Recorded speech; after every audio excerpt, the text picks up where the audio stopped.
tous, merci d'être ici et bienvenue à Angélique Sage, responsable...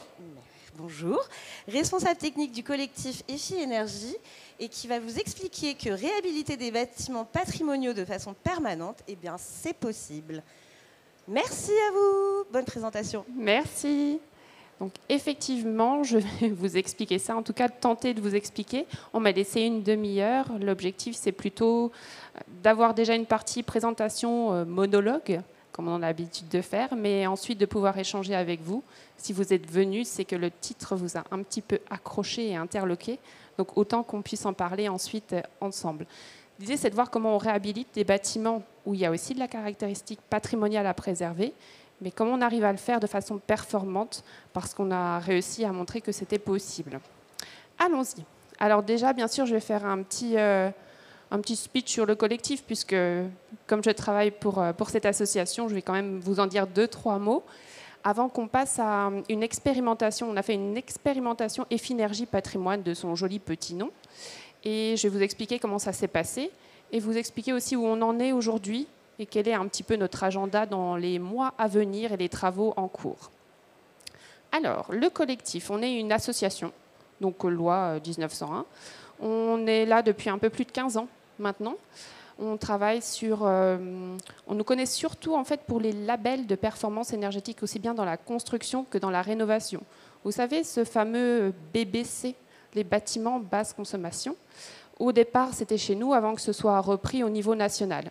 Depuis 2021, on est reconnu d'intérêt général et on travaille en fait avec les experts au niveau national sur les sujets qui nous concernent, donc aussi bien dans la construction que dans la rénovation, réhabilitation. On fait ce qu'on appelle du coup du lobbying d'intérêt général pour essayer de pousser ensuite ce qu'on arrive à faire concrètement sur le terrain, essayer de le pousser pour que ça puisse infuser dans les réglementations au niveau national. Et on fait aussi du retour d'expérience, je vous en parlerai un petit peu plus tard. Et on a une expertise technique du coup sur un certain nombre de sujets qui sont dans les labels. En termes de chiffres, on a un peu plus d'1 million de logements EFI Énergie maintenant, donc qui sont labellisés. Et puis on a 15 millions de mètres carrés de tertiaires qui sont aussi engagés dans des démarches de labellisation EFI Énergie.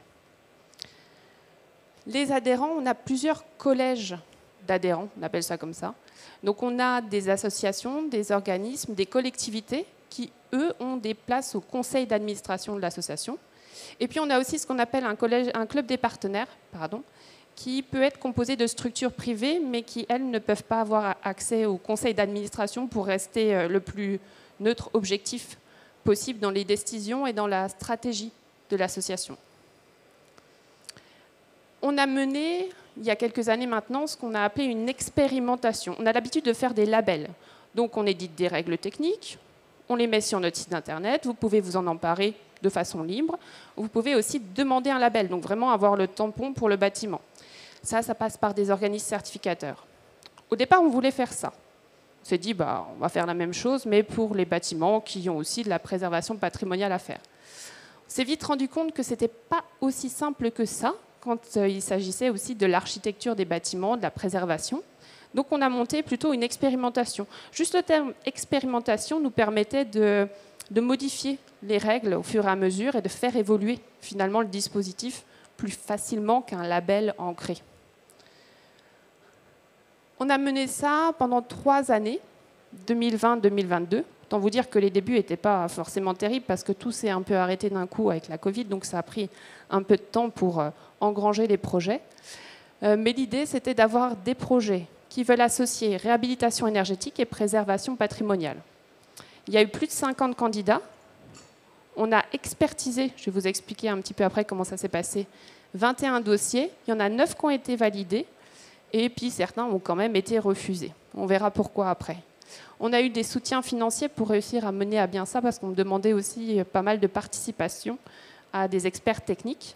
Donc soutien financier de l'ADEME et de la DHUP et puis le soutien technique du ministère de la Culture également pour mener à bien l'expérimentation.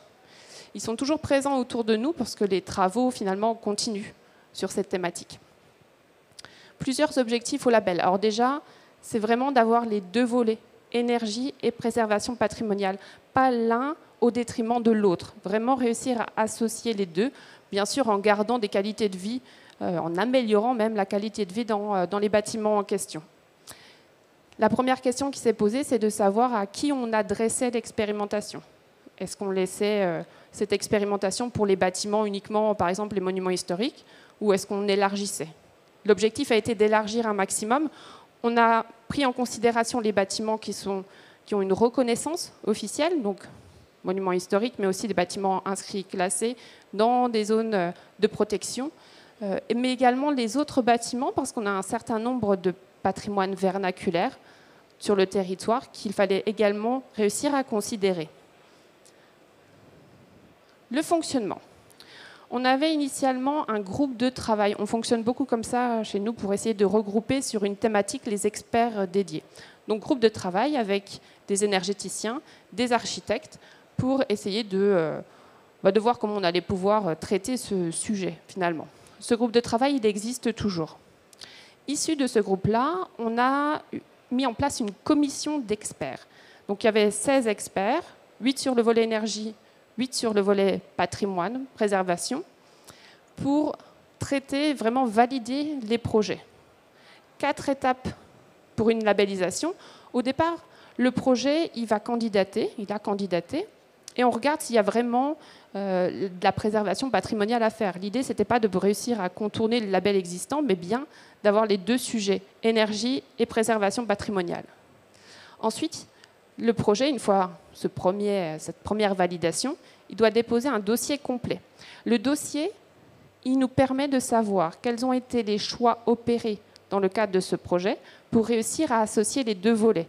Donc il fallait qu'ils nous prouvent, avec les choix opérés dans le projet, qu'ils ont vraiment réfléchi à associer énergie et préservation patrimoniale. Ce dossier-là, il était ensuite expertisé par 2 membres de la commission, un sur le volet énergie, un sur le volet architecture. Donc pour chaque dossier, les 21 qu'on a étudiés, il y avait à chaque fois cette double expertise. Les experts rendaient compte à la commission, et là on décidait de la validation ou non du projet en question.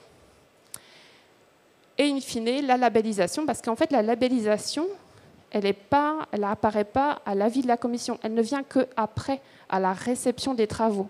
L'organisme certificateur, il va valider que ce qui a été fait pendant le chantier, c'est bien ce qui a été validé en amont par la commission. Donc il faut attendre la réception du chantier pour y arriver. Et du coup, on a travaillé avec les 4 organismes certificateurs avec lesquels on a l'habitude d'ailleurs de travailler dans les labels que l'on a. Il y a 9 projets qui ont été validés qui représentent quand même assez bien le spectre des projets qu'on a en général dans les labels, à savoir quand même pas mal de bâtiments non résidentiels, pratiquement les 2/3, des bâtiments résidentiels aussi, comme le 2e et le 3e, et puis on a aussi des plus petits bâtiments, plutôt à l'échelle d'une maison individuelle, comme c'est le cas pour le premier, la mairie de Bria. C'est à la fois un bâtiment tertiaire mairie, mais il y a aussi un logement, mais un seul logement, au niveau supérieur. Pour chacun des projets, on a fait de la valorisation de ces projets, notamment sur l'observatoire BBC, qui est notre outil, vraiment notre outil de valorisation. On fait des fiches de retour d'expérience, pas seulement sur les bâtiments du patrimoine, aussi sur des bâtiments neufs qui demandent les labels, mais aussi sur des bâtiments à rénover qui demandent un label BBC Rénovation. Observatoire BBC, on a le site du CREBA aussi qui fait le pendant, et ça c'est Andrés qui vous en parlera juste après, qui va faire le pendant de ces fiches sur les bâtiments pour aller plus dans le côté préservation patrimoniale. Et puis on a sorti de cette expérimentation un guide et une infographie. On aime bien faire des infographies parce que maintenant on a une super collègue qui fait ça. Alors c'est quand même, visuellement c'est assez parlant. Ça donne un peu de couleur, c'est un peu plus sympa qu'un rapport de 50 pages écrit, mais ça nous permet de retranscrire finalement les éléments principaux. Donc j'en ai quelques-unes là si vous voulez, vous retrouvez tout sur notre site internet. L'infographie, elle est aussi dans le guide de retour d'expérience, on va voir un petit peu ce qu'on en a tiré de cette expérimentation. Les clés de la réussite d'un projet. Donc ça, c'est vraiment les grands principes de ce qu'on a sorti de l'expérimentation. Vous allez voir, il y a des principes qui sont un peu bateaux, très franchement. Il y en a d'autres où, oui, ça nous paraît logique, mais on n'y pense pas toujours. Une méthodologie unique. On s'est rendu compte que le problème, ce n'était pas tant le projet, c'était la façon de l'aborder, finalement. et qu'il y avait plusieurs solutions possibles, notamment plusieurs solutions de matériaux, de systèmes qu'on pouvait installer. Mais par contre, la méthodologie, elle est unique. La compréhension globale du bâti, elle se fait toujours de la même façon. Il faut poser les bonnes bases pour comprendre un petit peu où on va, et puis en tirer des conclusions et trouver le programme de travaux qui est adéquat pour le bâtiment en question. Cohésion et échange. Alors ça, c'est peut-être un peu bateau, mais c'est extrêmement important. On s'est retrouvé avec des équipes projets qui ne se parlaient pas du tout dans l'expérimentation. Donc c'était un peu compliqué. En tout cas, c'était facile de se renvoyer la balle, on va dire, mais on ne sentait pas cette cohésion. Sauf que pour aller vers des objectifs de performance importants, il faut absolument que les gens arrivent à se parler, soient en cohérence, travaillent ensemble. Ce n'est pas toujours si facile que ça. Les compétences, formation. Alors, on n'a pas tant ciblé des compétences nécessaires qu'à minima de la sensibilisation. C'est-à-dire que quelqu'un qui n'est pas du tout sensible au bâti patrimonial va avoir beaucoup plus de difficultés à comprendre ce qu'il va falloir préserver ou non dans le bâtiment en question. On ne peut pas demander à chacun d'avoir toutes les compétences pour traiter le bâti. Il faut que ce soit une équipe pluridisciplinaire, mais cette sensibilisation des uns et des autres, elle va s'avérer importante pour avoir un objectif commun et le comprendre et y aboutir. L'importance du diagnostic patrimonial. On va en reparler après du diagnostic patrimonial parce que ça fait partie des travaux qui sont en cours actuellement. Au début, on n'a pas demandé de diagnostic patrimonial dans l'expérimentation. On s'est dit, c'est logique, on va faire un projet de rénovation, les gens vont regarder comment est le bâtiment aujourd'hui, avant d'imaginer ce qu'il sera demain après travaux. Et en fait, ce n'était pas si logique que ça pour tout le monde, a priori. Donc ensuite, on a commencé à demander un diagnostic patrimonial pour poser les bases du projet de réhabilitation. Et alors là, autre surprise, on s'est rendu compte qu'on ne savait pas souvent ce que c'était qu'un diagnostic patrimonial. Donc du coup, on y travaille encore aujourd'hui pour cadrer un peu mieux les choses. Et ça nous permet de poser les bases du projet. Si on n'a pas ces bases, si on ne comprend pas le bâtiment tel qu'il est aujourd'hui, on a du mal à trouver les solutions adéquates pour ce bâti-là et pour trouver du coup les solutions adaptées. Il faut savoir que dans les solutions adaptées, le spectre il est large. Le bâti patrimonial, ça peut être un beau terrain de jeu aussi pour les innovations, parce qu'il faut trouver des solutions spécifiques pour le bâti en question. Et alors, il y avait ce sujet du BBC rénovation, parce qu'au début, on a fait l'expérimentation en se disant, en ayant conscience que le niveau BBC rénovation n'est pas forcément facilement atteignable par tous les projets. Mais in fine, dans le cadre de l'expérimentation, on s'est rendu compte qu'une majorité des projets atteignaient ce niveau-là sans difficulté. Et il y en a eu 2 qui ne l'ont pas atteint, qui étaient à 4% près ou à 1 kWh près du niveau. Donc ce n'est pas tant un problème de niveau vraiment que de perception de ce niveau-là, où on a l'impression que c'est complètement... que ce n'est pas possible, alors que pour beaucoup de bâtiments, ça le sera, finalement. Je ne dis pas pour tous, mais pour beaucoup, ça le sera. On en a tiré quelques grands principes que vous retrouvez dans le guide, où on a des fondamentaux, l'équipe projet, les qualifications, sensibilisation des acteurs, que tout le monde se parle, la bonne compréhension du bâti, comprendre comment il est aujourd'hui, énergétiquement, sur son point de vue architectural, les éléments à préserver. Connaître aussi les normes, réglementations, parce qu'en fait, il y a des réglementations thermiques, il y a une norme aussi qui existe pour la préservation patrimoniale, mais ça, c'est pareil. Peu de personnes la connaissent, a priori. Il y a le volet énergétique aussi. Là, c'est pareil. Il faut savoir où on en est aujourd'hui pour réussir à savoir où on va réussir à faire atterrir le projet demain.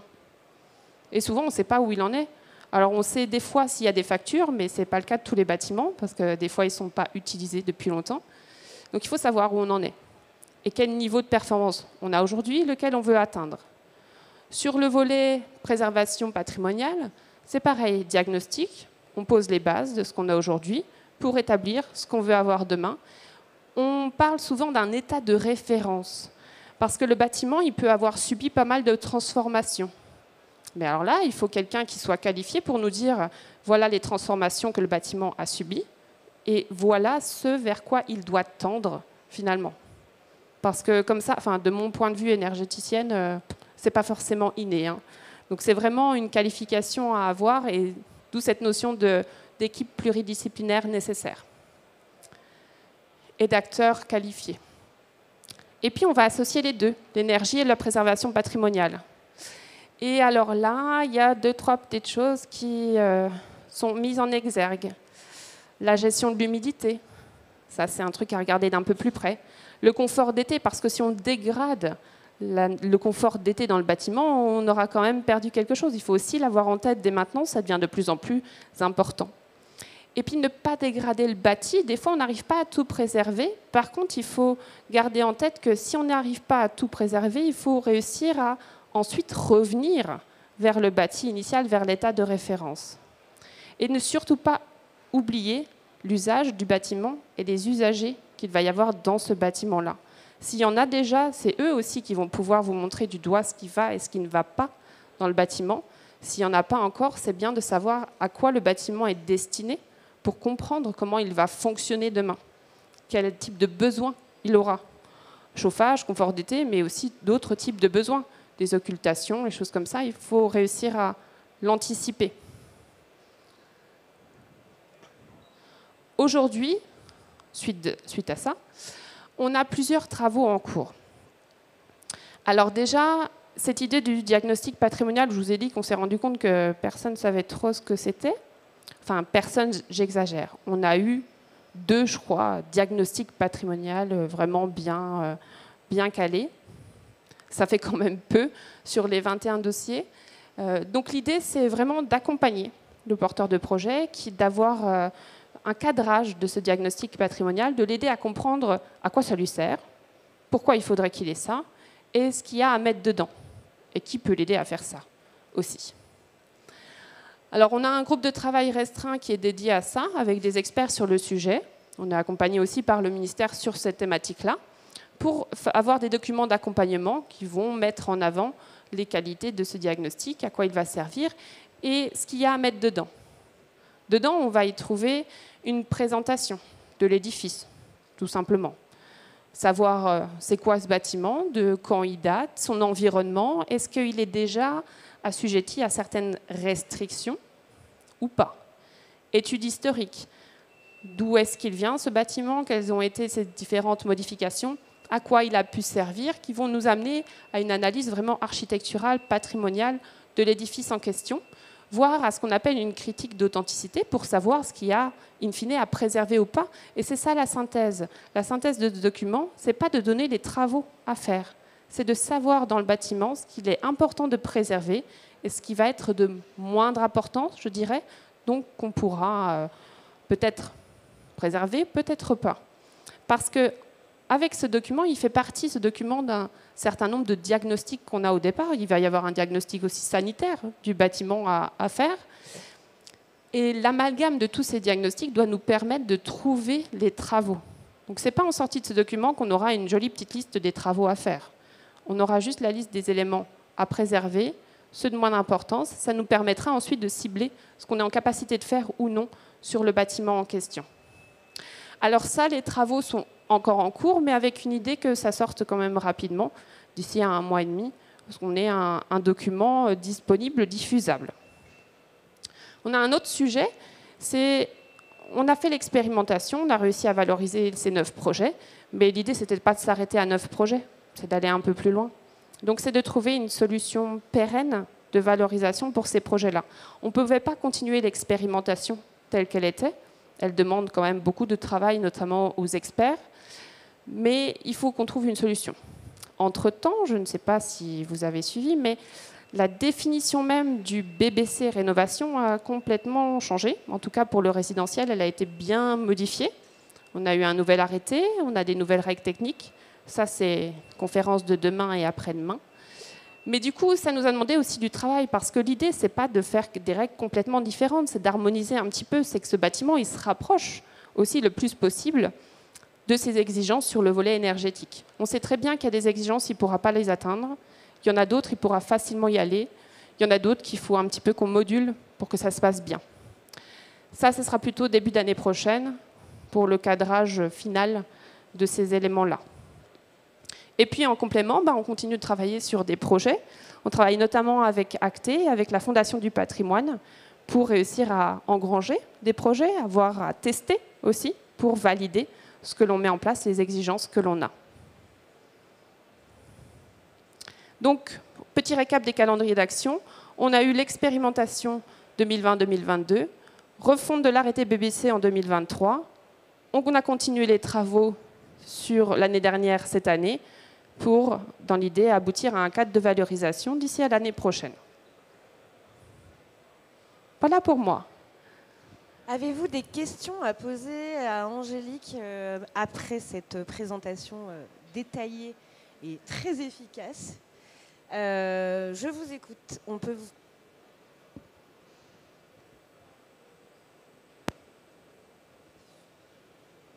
Ça va?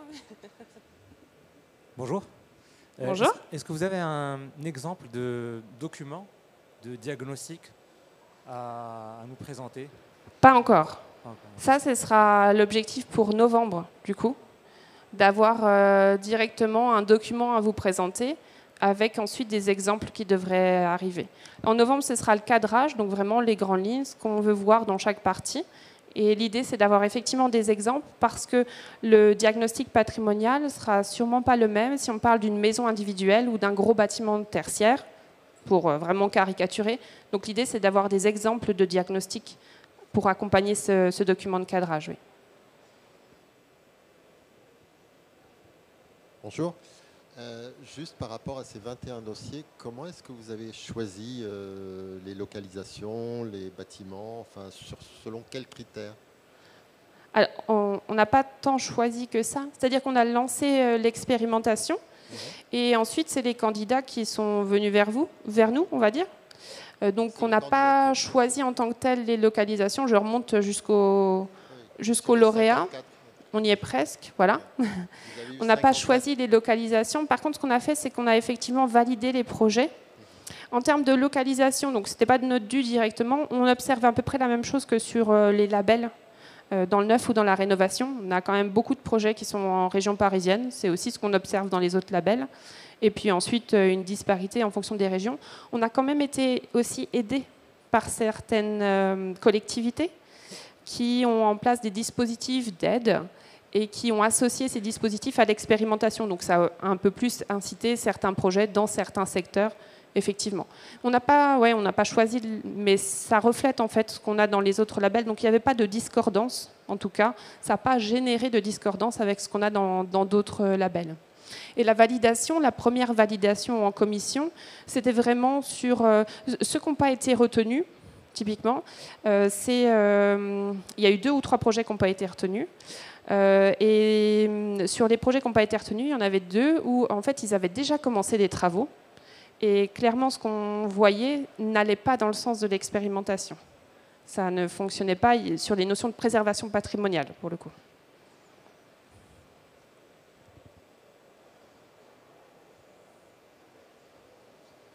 Bonjour, j'aimerais rebondir sur la question de définition des travaux à mener au niveau des projets que vous avez sélectionnés. Et je me demande si vous avez des spécialistes de pathologie du bâtiment pour déterminer quels sont les travaux prioritaires, par exemple, ainsi que sur les spécialistes de la reconversion. Dès lors qu'il s'agit de reconversion d'un bâtiment, on passe directement à une nouvelle programmation architecturale, ce qui suppose des travaux d'adaptation, je pense, des besoins avec le nouveau cadre de vie. Merci. Alors, nous, on ne se positionne pas même en AMO. Donc, on était complètement extérieur au projet pour réussir à le juger le plus objectivement possible, en fait, avec la commission. Mais étant une structure associative d'intérêt général, on ne se positionne pas dans les équipes projets. Donc, on n'a pas pris de décision pour les projets en question. On a jugé, c'était un peu le rôle facile, on a jugé les décisions des autres. Voilà. Ça nous place dans une configuration des fois particulière aussi, parce que du coup, on aurait aimé qu'ils aillent peut-être plus loin sur certains sujets. Voilà. Mais par contre, autour de la table, on avait des experts, notamment des experts, donc on avait des experts énergéticiens qui sont plutôt spécialisés dans le bâti ancien. Et puis, on avait des architectes des bâtiments de France, architectes du patrimoine, ministère de la Culture, pour vraiment avoir les bonnes expertises. Oui.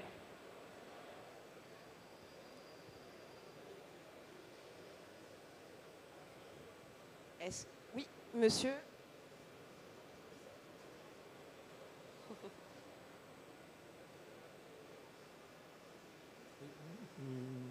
Donc, je voulais vous demander pour vos partenaires, en fait, ceux qui font appel à vous, c'est plus des partenaires publics ou bien ça peut être par exemple des propriétaires de châteaux privés ou des foncières qui sont propriétaires de bâtiments, par exemple, qui datent de 1850 ou... Quand vous parlez de partenaires, vous voulez parler de la maîtrise d'ouvrage là, de ces bâtiments-là? Non, les propriétaires qui font appel à vous pour le diagnostic. Pour ce label, nous on ne fera pas non plus de diagnostic. Hein. Notre but, c'est vraiment de donner des éléments pour aider les professionnels alors au départ, à aller plus loin que la réglementation. Pour les autres labels, sur le réno ou sur le neuf, on se positionne sur la réglementation et on voit, par le retour d'expérience, ce qu'on peut accentuer pour aller plus loin. Parce qu'on sait aussi ce qui nous attend dans quelques années avec la directive européenne, etc. Donc on voit un petit peu les choses venir. Donc l'idée, c'est vraiment d'accompagner les acteurs. Donc les notions de cadrage du diagnostic patrimonial, ce sera un document pour aider au mieux les porteurs de projets, les différents acteurs qui veulent s'emparer du sujet, à avoir un diagnostic correct, cohérent pour le bâtiment. Mais on ne va pas nous en faire. Mais en face, vous avez les entreprises de travaux? On peut avoir un maître d'ouvrage, des bureaux d'études, des entreprises, c'est effectivement varié. Et les propriétaires? Oui. Aussi? Oui. Et du coup, parmi la cinquantaine de dossiers qu'on a vus tout à l'heure, vous avez fait un petit sondage pour savoir si c'était plus des publics, ou enfin des propriétaires publics, privés? Ah, alors, on a eu quand même pas mal de privés, pour le coup. En général, dans les labels, on a par exemple beaucoup de bailleurs sociaux, parce qu'il y avait des aides associées au label ou des dispositifs d'aide pour les bailleurs sociaux qui sont associés au label. Donc ça, c'est ce qu'on observe souvent. C'est vrai que dans l'expérimentation, on avait en fait, on avait un peu tout. Enfin là, quand on regarde, on a du public et du privé, en fait. Et après, des contacts directement qu'on a, on pouvait avoir le porteur de projet lui-même, le maître d'ouvrage, de la maîtrise d'œuvre, des bureaux d'études. C'était souvent un des trois qui portait, en tout cas, le dossier auprès de nous. Merci.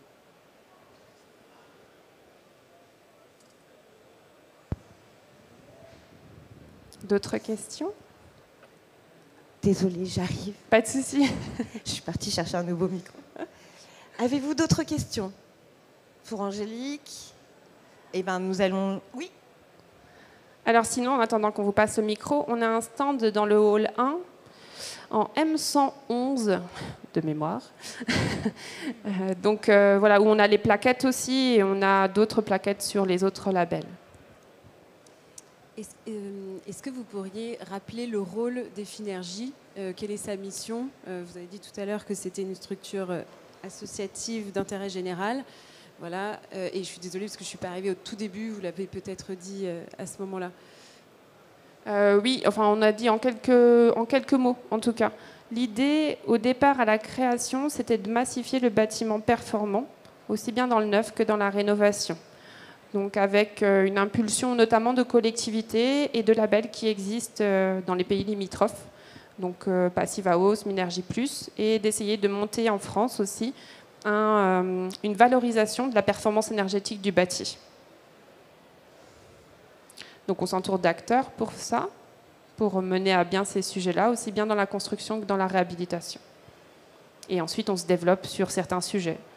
On a fait donc là le bâti patrimonial, il y a du BBC par étape aussi qu'on a traité, il y a du retour d'expérience sur la performance des bâtiments justement qui sont labellisés, voir un petit peu ce que ça donne. On s'occupe aussi de sujets sur la ventilation, les contrôles et mesures sur les systèmes de ventilation, parce que c'est lié à des exigences que l'on porte dans nos labels. Et pour accompagner tout ça et vraiment monter en compétence, on a ce retour d'expérience par l'Observatoire BBC, qui nous permet vraiment de capitaliser en termes de nombre de projets qui demandent des labels, mais aussi pour certains projets d'avoir des fiches de retour d'expérience explicites sur les matériaux employés, les systèmes mis en place, les performances atteintes, pour vraiment voir ce que ça peut donner concrètement. Oui.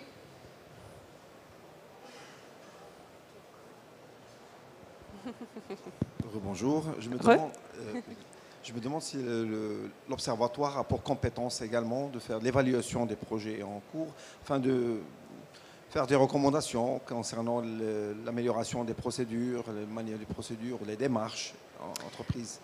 Alors, il nous permet, on ne va pas faire de recommandations quoi que ce soit sur le projet en question. Par contre, il nous permet d'identifier peut-être des problèmes qu'on pourra avoir dans nos règles, par exemple. Et surtout, il nous permet de faire un retour d'expérience ensuite à l'État directement, aux instances publiques, pour leur dire voilà ce qu'on arrive concrètement à faire dans le bâtiment aujourd'hui, dans la réhabilitation, dans le neuf, quoi. Et pousser certains dispositifs. Alors on pousse surtout, on essaye de pousser au national, bien sûr, mais on a peut-être un peu moins de poids. On pousse en tout cas surtout au niveau des collectivités qui sont adhérentes et qui là mettent en place des dispositifs qui sont adossés à nos exigences, en tout ou partie. Ouais. Un grand merci. Merci beaucoup. Merci à tous.